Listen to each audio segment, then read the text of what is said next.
tayo ngayon sa MSI booth. Nakikita nyo naman sa featured ang mga MSI products na nakikita nyo ngayon.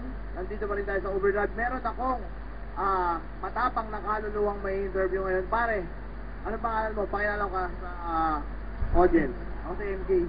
MJ, anong game yung pinuntahan mo dito? Yung gusto mong panoorin? Siyempre, Dota. Siyempre Dota. Okay, kanina nakita kita, nandun ka sa may Hyundai booth. Nanonood ka ng game. Pwede mo ipaliwanag ano yung game na pinapanood mo? Dota game yun, di ba? Kakapunta ko lang eh.